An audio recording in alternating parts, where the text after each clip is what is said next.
Hi friends, कैसे हैं आप लोग। उम्मीद करते हैं बहुत ही अच्छे और खुशहाल होंगे। दोस्तों, आज आप लोगों के बीच में मैं Uttar Pradesh police sub inspector यानी कि यूपीएसआई का दोस्तों भाग सेकंड लेके आया हूं। दोस्तों, इस वीडियो में मैं मूल विधि एवं संविधान से संबंधित कुछ महत्वपूर्ण प्रश्न लेके आया हूं, जिस पे दोस्तों प्रत्येक क्वेश्चन का हम लोग आज विस्तृत रूप से चर्चा करेंगे। दोस्तों, इससे पहले मैं भाग 1 आप लोगों के बीच में ला चुका हूं। जो इस चैनल पे दोस्तों नए हैं वो चैनल पे जाके वो भी वीडियो देख सकते हैं। चलिए वीडियो को स्टार्ट करते हैं और देखते हैं पहला प्रश्न कौन सा है। उसके बाद दोस्तों उस पे थोड़ी हम लोग चर्चा भी करेंगे। दोस्तों, प्रश्न 1 आप लोग के स्क्रीन पे ये रहा। ये कह रहा है कि राज्यसभा के पदेन सभापति कौन होते हैं। जी हाँ दोस्तों, ये कह रहा है राज्यसभा। ये आप लोग याद रखिएगा क्योंकि ये लोकसभा की बात नहीं कर रहा है बल्कि राज्यसभा की बात कर रहा है। दोस्तों, इसके 4 ऑप्शन दे दिए गए हैं, यहाँ पे आप लोग देख सकते हैं। ऑप्शन ए है भारत के उपराष्ट्रपति, ऑप्शन बी है राज्यसभा का अध्यक्ष, ऑप्शन सी है भारत के प्रधानमंत्री, या ऑप्शन डी है दोस्तों भारत के राष्ट्रपति। चलिए दोस्तों, सबसे पहले इसका हम लोग राइट आंसर देखेंगे, फिर उसके बाद दोस्तों इस प्रश्न पे थोड़ी हम लोग चर्चा भी करेंगे। जी हाँ दोस्तों, इस प्रश्न का राइट आंसर हो जाएगा ऑप्शन ए, यानी कि भारत के उपराष्ट्रपति। जो भारत का उपराष्ट्रपति होता है वो राज्यसभा के पदेन सभापति होते हैं। दोस्तों, चलिए इसकी थोड़ी हम लोग व्याख्या भी देख लेते हैं, उसके बाद ये प्रश्न हम लोग को ज़्यादा सही से समझ में आएगा। दोस्तों, प्रश्न 1 की व्याख्या आप लोगों के स्क्रीन पे कुछ इस प्रकार से है। इसकी दोस्तों एक एक बिंदु यानी कि एक एक पॉइंट दोस्तों बहुत ही इम्पॉर्टेंट है। आप लोग इसका स्क्रीनशॉट भी ले सकते हैं क्योंकि प्रत्येक पॉइंट, प्रत्येक बिंदु जो दोस्तों हैं वो बहुत ही महत्वपूर्ण है। इसकी व्याख्या कुछ इस प्रकार से है। भारत के राज्यसभा के पदेन सभापति भारत के उपराष्ट्रपति होता है। राज्यसभा के 2 प्रमुख पदाधिकारी होते हैं, एक होता है सभापति और दूसरा होता है दोस्तों उपसभापति। सभापति जो दोस्तों होता है यानी कि उपराष्ट्रपति, उसका कार्यकाल जो होता है सामान्यतः जो होता है दोस्तों 5 वर्षों का होता है, जबकि उपसभापति जो होता है दोस्तों उसका कार्यकाल जो होता है वो 6 वर्षों का होता है। दोस्तों, उपसभापति का भी कभी कभी पूछता है परीक्षा में कि इसका कार्यकाल कितने वर्षों का होता है, तो आप लोग याद रखिएगा कि इसका दोस्तों कार्यकाल जो उपसभापति होते हैं राज्यसभा के, उनका कार्यकाल जो होता है दोस्तों 6 वर्षों का होता है। इसके बाद दोस्तों इसकी आगे कुछ जो महत्वपूर्ण बिंदु है राज्यसभा से वो भी हम लोग देख लेते हैं। यहाँ पे आप लोग देख सकते हैं कि राज्यसभा भारतीय संसद का उच्च सदन होता है। जी हाँ दोस्तों, संसद का निर्माण जो होता है दोस्तों वो 3 चीज़ से होती है। एक राज्यसभा होता है दोस्तों, एक लोकसभा होता है, एक राष्ट्रपति। और दोस्तों एक प्रश्न और भी बनता है इसमें कि संसद का अभिन्न अंग किसे बोला जाता है दोस्तों, तो वो होता है राष्ट्रपति को। इसके बाद दोस्तों इसकी व्याख्या कुछ आगे इस प्रकार से है। अनुच्छेद 80 के द्वारा राज्यसभा के गठन की बात की गई है। दोस्तों एक चीज़ आप लोग याद रखिएगा कि यहाँ पे दिया गया है कि अनुच्छेद 80 यानी कि जो दोस्तों अनुच्छेद 80 है वो राज्यसभा की बात करता है दोस्तों, और जो अनुच्छेद 81 है वो लोकसभा की बात करता है। आगे दोस्तों इसकी व्याख्या कुछ इस प्रकार से है। राज्यसभा में कुल सदस्यों की संख्या जो है दोस्तों वो 150 होती है, जो वर्तमान में 245 है। दोस्तों प्रश्न 1 की कुछ इस प्रकार से ये व्याख्या रही। चलिए दोस्तों नेक्स्ट क्वेश्चन देखते हैं, उसके बाद जो है उस पर थोड़ी हम लोग चर्चा करेंगे। दोस्तों प्रश्न 2 आप लोगों के स्क्रीन पे ये रहा। दोस्तों ये एग्ज़ाम में यूपीएसआई के एग्ज़ाम में ये प्रश्न पूछा जा चुका है, इसलिए दोस्तों ये प्रश्न जो है बहुत ही महत्वपूर्ण है। ये प्रश्न कह रहा है कि वर्ष 1939 में भारतीय राष्ट्रीय कांग्रेस के त्रिपुरा सत्र में अध्यक्ष पद के लिए महात्मा गांधी की पसंद के उम्मीदवार कौन थे। जी हाँ दोस्तों, ये बात कर रहा है महात्मा गांधी के पसंद की। तो उनका जो इच्छा था कि कौन जो त्रिपुरा सत्र के अध्यक्ष हैं वो बने, इस प्रश्न का कहने का मतलब ये है। दोस्तों इसके 4 ऑप्शन दे दिए गए हैं, आप लोग यहाँ पे देख सकते हैं। ऑप्शन ए है जवाहरलाल नेहरू, ऑप्शन बी है सुभाष चंद्र बोस, ऑप्शन सी है मौलाना अब्दुल कलाम आज़ाद, ऑप्शन डी है पट्टाभी सीतारमैया। दोस्तों चलिए सबसे पहले इसका हम लोग राइट आंसर देखेंगे, उसके बाद इस प्रश्न पे भी थोड़ी चर्चा करेंगे। जी हाँ दोस्तों, इसका राइट आंसर हो जाएगा ऑप्शन डी, यानी कि पट्टाभी सीतारमैया। ये जो थे दोस्तों इनके पसंद के उम्मीदवार थे महात्मा गांधी के, कि वो जो 1939 में भारतीय राष्ट्रीय कांग्रेस के त्रिपुरा अधिवेशन हुआ था, यानी कि सत्र हुआ था, वो चाहते थे कि वो अध्यक्ष बने। तो इसका राइट आंसर हो जाएगा दोस्तों ऑप्शन डी, पट्टाभी सीतारमैया। चलिए दोस्तों इसकी कुछ और भी व्याख्या हम लोग देख लेते हैं। दोस्तों प्रश्न 2 की व्याख्या कुछ इस प्रकार से है। वर्ष 1939 में भारतीय राष्ट्रीय कांग्रेस के त्रिपुरा सत्र के अध्यक्ष पद के लिए महात्मा गांधी की पसंद के उम्मीदवार जो थे वो थे पट्टाभी सीतारमैया, किंतु अध्यक्ष पद में सीतारमैया जी को सुभाष चंद्र बोस जी ने हरा दिया था तथा सुभाष चंद्र बोस अध्यक्ष बने थे। दोस्तों एक प्रश्न इसमें और भी बनता है, पूछता है कि 1939 में जो राष्ट्रीय कांग्रेस का जो त्रिपुरा सत्र में अधिवेशन हुआ था उसकी अध्यक्षता कौन किया था। तो दोस्तों उसकी अध्यक्षता जो थे वो सुभाष चंद्र बोस जी ने की थी। और कहाँ पे हुआ था दोस्तों, ये भी कभी कभी पूछता है कि 1939 में राष्ट्रीय कांग्रेस का जो सत्र हुआ था वो कहाँ पे हुआ था दोस्तों। तो ये हुआ था त्रिपुरा में, ये भी आप लोग याद रखिएगा। तो दोस्तों इससे कई प्रश्न व्याख्या से बन रहे हैं। चलिए दोस्तों नेक्स्ट क्वेश्चन देखते हैं, फिर उसके बाद उस पर भी थोड़ी हम लोग चर्चा करेंगे। दोस्तों प्रश्न 3 आप लोगों के स्क्रीन पे ये रहा।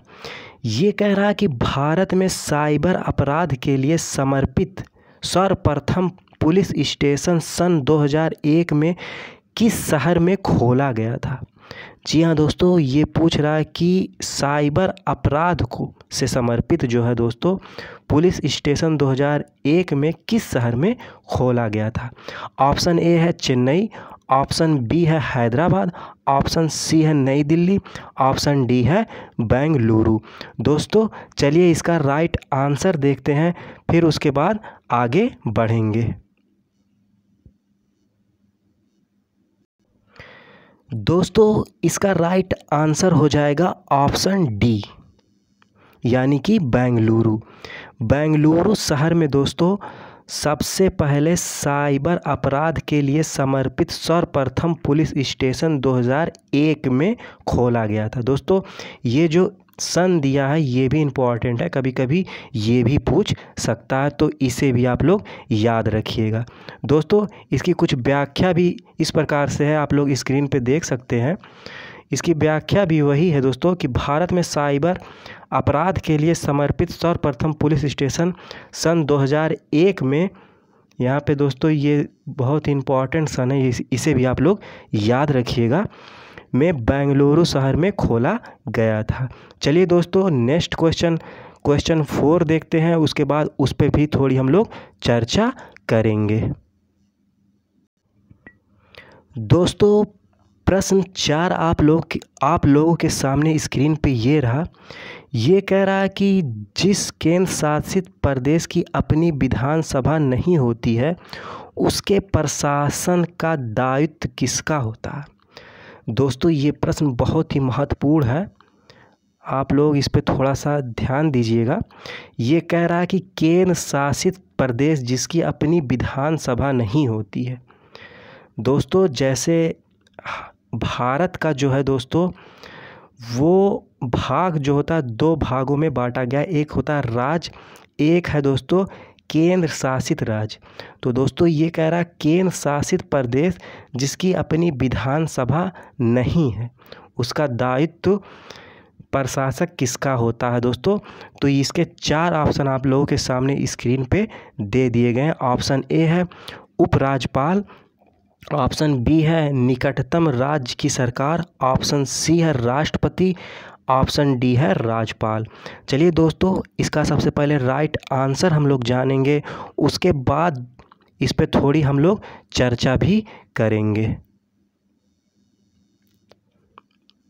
दोस्तों इस प्रश्न का सही जवाब हो जाएगा ऑप्शन सी, यानी कि राष्ट्रपति। जिस केंद्र शासित प्रदेश की अपनी विधानसभा नहीं होती है उनके प्रशासन का दायित्व जो होता है दोस्तों वो राष्ट्रपति के पास होता है। चलिए दोस्तों इसकी कुछ हम लोग व्याख्या भी देख लेते हैं। दोस्तों प्रश्न 4 की व्याख्या कुछ इस प्रकार से है। जिस केंद्र शासित प्रदेश की अपनी विधानसभा नहीं होती है उसके प्रशासक का दायित्व राष्ट्रपति की होती है। भारत का राष्ट्रपति हर केंद्र शासित प्रदेश को एक सरकारी प्रशासक या उपराज्यपाल नामित करता है। वर्तमान में मात्र 2 केंद्र शासित राज्य हैं जिसके विधानसभा हैं, एक है दोस्तों दिल्ली और दूसरा है पांडिचेरी। दोस्तों आप लोग ये भी याद रखिएगा कि पांडिचेरी की विधानसभा में सदस्यों की संख्या मात्र जो है दोस्तों वो 30 है, तो सबसे कम भी है संख्या जो विधानसभा की वो है पांडिचेरी की। चलिए दोस्तों नेक्स्ट क्वेश्चन देखते हैं, फिर उसके बाद उस पे भी हम लोग थोड़ी चर्चा करेंगे। दोस्तों प्रश्न 5 आप लोगों के स्क्रीन पे ये रहा। ये कह रहा कि इनमें से कौन सा विषय समवर्ती सूची के अंतर्गत आता है। दोस्तों एक प्रश्न यूपीएससी में तो बनते हैं दोस्तों, एक प्रश्न ज़रूर पूछता है यूपीएससी के एग्ज़ाम में। तो समवर्ती सूची हुए दोस्तों, केंद्र सूची हुई, राज्य सूची हुए, और उसमें कौन कौन से विषय आते हैं दोस्तों ये आप लोग जाने रहिएगा, क्योंकि इससे ज़रूर एक क्वेश्चन बनने की बहुत ही ज़्यादा संभावना रहती है। दोस्तों ये कह रहा है समवर्ती सूची के अंतर्गत आता है कौन सा विषय। इसके दोस्तों 4 ऑप्शन दे दिए गए हैं, आप लोग स्क्रीन पे यहाँ पे देख सकते हैं। ऑप्शन ए है प्रकाश स्तंभ, ऑप्शन बी है कैदियों का एक राज्य से दूसरे राज्य में स्थानांतरण, ऑप्शन सी है डाकघर बचत बैंक, ऑप्शन डी है भारत में स्थित तीर्थ स्थल। चलिए दोस्तों सबसे पहले इसका हम लोग राइट आंसर देखेंगे, फिर उसके बाद इस पे थोड़ी हम लोग चर्चा भी करेंगे। दोस्तों इसका राइट आंसर हो जाएगा ऑप्शन बी, यानी कि समवर्ती सूची का जो विषय होता है वो होता है कैदियों का एक राज्य से दूसरे राज्य में स्थानांतरण। ये जो होता है दोस्तों ये समवर्ती सूची का विषय होता है। चलिए दोस्तों अब थोड़ी हम लोग और इसकी व्याख्या देख लेते हैं। दोस्तों प्रश्न 5 की व्याख्या कुछ इस प्रकार से है। संविधान की 7वीं अनुसूची में केंद्र राज्य के विषयों को अलग अलग सूची बनाकर विभाजित किया गया है। इसके लिए 3 सूची निर्धारित हैं। पहला है दोस्तों केंद्र, दूसरा है राज्य और तीसरा है दोस्तों समवर्ती सूची। दोस्तों आप लोग एक चीज़ और याद रखिएगा कि केंद्र सूची में वर्तमान में कुल 100 विषय हैं और राज्य सूची में दोस्तों वर्तमान में कुल 61 विषय हैं। उसी प्रकार दोस्तों समवर्ती सूची में वर्तमान में कुल 52 विषय शामिल हैं। ये भी दोस्तों आप लोग याद रखिएगा। इसके बाद दोस्तों जो ऑप्शन में विकल्प में जो थे दोस्तों, जैसे प्रकाश स्तंभ हुआ, डाकघर, बचत बैंक हुआ, ये दोस्तों केंद्र सूची के विषय होते हैं। उसी प्रकार भारत में जितने भी तीर्थ स्थल हैं दोस्तों, वो जो होते हैं राज्य सूची के विषय के अंतर्गत आते हैं। दोस्तों ये कुछ थे बहुविकल्पीय रूप में आप लोगों के समक्ष कुछ महत्वपूर्ण प्रश्न। दोस्तों चलिए कुछ कम समय में और हम लोग प्रश्नों पे चर्चा कर लेते हैं। दोस्तों कुछ अन्य महत्वपूर्ण प्रश्न आप लोगों के सामने ये रहे, आप लोग स्क्रीन पर देख सकते हैं। पहला क्वेश्चन दोस्तों कह रहा है कि भारतीय संविधान सभा की पहली बैठक कब हुई थी। दोस्तों ये हुई थी 9 दिसंबर 1946 को। कभी कभी दोस्तों एक प्रश्न इससे और बनता है, पूछता है कि संविधान सभा का निर्माण कब हुआ था दोस्तों, तो वो भी इसका निर्माण जो हुआ था वो 1946 में ही हुआ था। और संविधान सभा का निर्माण दोस्तों वो कैबिनेट मिशन के द्वारा हुआ था, जो भारत में 1946 में ही आया था। इसके बाद दोस्तों हम लोग सेकंड क्वेश्चन देखते हैं। ये कह रहा है कि 1935 के अधिनियम के तहत कराए गए विधानसभा चुनाव में किस राज्य में कांग्रेस ने पूर्ण बहुमत प्राप्त नहीं किया था। दोस्तों तो वो राज्य था बंगाल। यानी कि दोस्तों बंगाल एक राज्य था जहाँ पे कांग्रेस ने पूर्ण बहुमत प्राप्त नहीं किया था। दोस्तों बंगाल में आप लोग ये भी याद रखिएगा कि बंगाल में जो है दोस्तों मुस्लिम लीग ने सबसे ज़्यादा सीट जीती थी, इसलिए कांग्रेस वहाँ पे पूर्ण बहुमत प्राप्त नहीं कर पाया था। दोस्तों प्रश्न 3 है आप लोगों के सामने, ये कह रहा है कि संविधान के किस प्रावधान के अंतर्गत भारतीय सदन को नया राज्य बनाने का अधिकार है। दोस्तों इसका राइट आंसर हो जाएगा, यहाँ पे आप लोग देख सकते हैं, अनुच्छेद 2। इसके बाद दोस्तों प्रश्न 4 है, कह रहा है कि उपराष्ट्रपति अपना त्यागपत्र किसे देता है। जी हाँ दोस्तों, तो उपराष्ट्रपति जो होता है अपना त्यागपत्र जो होता है वो राष्ट्रपति को देता है। दोस्तों लास्ट प्रश्न है, ये कह रहा है कि भारतीय संसद में सम्मिलित हैं, यानी कि क्या क्या संसद में होते हैं दोस्तों, तो इसमें लोकसभा, राज्यसभा और राष्ट्रपति होता है। दोस्तों मैं पहले भी आप लोगों को बता चुका हूँ कि राष्ट्रपति जो होता है वो संसद का अभिन्न अंग माना जाता है दोस्तों, तो ये भी आप लोग याद रखिएगा। दोस्तों आज के वीडियो में बस इतना ही। यदि वीडियो दोस्तों अच्छी लगी हो तो लाइक करिएगा, ज़्यादा से ज़्यादा दोस्तों इस वीडियो को शेयर कर दीजिएगा।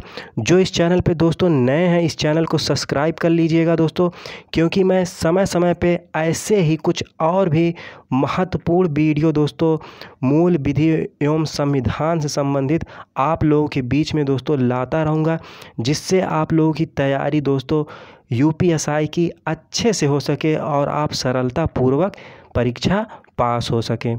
दोस्तों इस वीडियो में यदि कोई त्रुटि हुई हो तो उसके लिए मैं दोस्तों क्षमा चाहता हूं। यदि दोस्तों आप लोगों का कोई सुझाव हो तो कमेंट करके ज़रूर बताइएगा। दोस्तों अपना और अपने परिवार का ख्याल रखिएगा। इस वीडियो को लास्ट तक देखने के लिए बहुत बहुत धन्यवाद, आभार, जय हिंद।